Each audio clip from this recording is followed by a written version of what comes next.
Harvard Business Review. I want to switch this around now completely, so I'm not even going to bother with an interesting segue.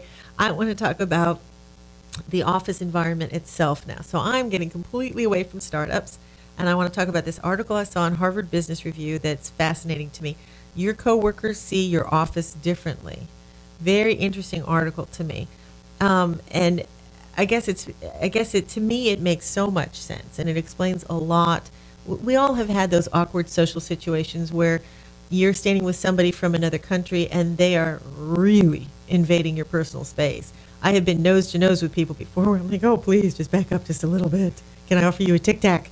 Yeah, but it's because it's cultural for them to get right in there, and for us, we want to withdraw. So they actually did a study on some of the cultural divides. What Americans or what the American culture does in office that's awkward or weird or may different. Not different. Right, okay. Different.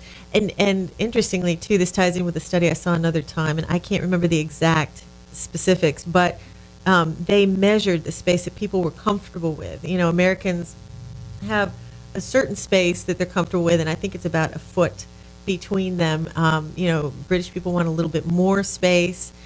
People from Latin countries, they tend to not need as much space, so they're going to get a little closer to you. Same with certain Arab nations. So it just varies according to the culture. And here they're talking about, if you're working with Japanese people, in Japan, people are more likely to attend to smells, sounds, and tactile sensations when in a space or using an object. Functionality of sense organs is not the issue. What does come into play is the attention given to information collected through the senses. Then traditionally in Arab cultures, the smell of a conversation partner's breath is felt to convey all sorts of important information. And I'm thinking, like whether they had onions or not. Otherwise, I don't want to know. I don't want to know. If your breath is not minty fresh, you can just keep your personal information to yourself. But that's why they step into your personal space and talk. Supposedly. I don't get it. So for people who are a little nervous, you have to understand the culture. Why is this person invading my space? Are they weird? No, maybe it's just cultural for them.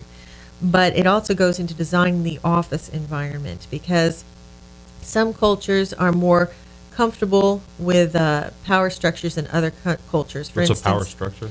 Good question. It's like it's like you and I are the average Joe, and John Smith is our boss. Well, in America and in the UK and also in Israel, they don't really see a great divide. John Smith, we know John Smith puts his pants on one leg at a time, as my mother used to say.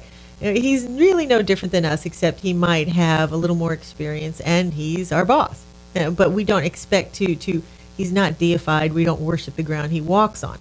However, in other countries, such as Malaysia, Russia, and Mexico, they do see this divide, and to them it is extremely important, and they expect that their boss is going to be ever so much more powerful and more important than they are.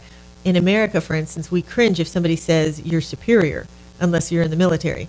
But it would be very common for somebody from Mexico to say, this is my superior, or I'm going to go report to my superior, instead of saying my supervisor. And it also goes to office space. In America or the UK, we resent the people that have the corner office, the closed door, and the people who hide out from the rest of us. We expect it to be relatively democratic even in the workplace. However, it's expected, if it's Mexico or Russia, that there are going to be layers of importance, and the regular peons, so to speak, wouldn't mix with the upper echelon in the company. And so that's very important when it comes to workforce design. You have to take into account how people feel about the structure of the office compared to the structure of the company itself and the echelon. It also says that that there are certain words and things that really can just tick people off. So these and other things we can examine next week on The Business Edge. We thank you so much for joining us again. If you would, please call Enterprise Insurance, our sponsor, at 800-329-2040, and we will see you next week.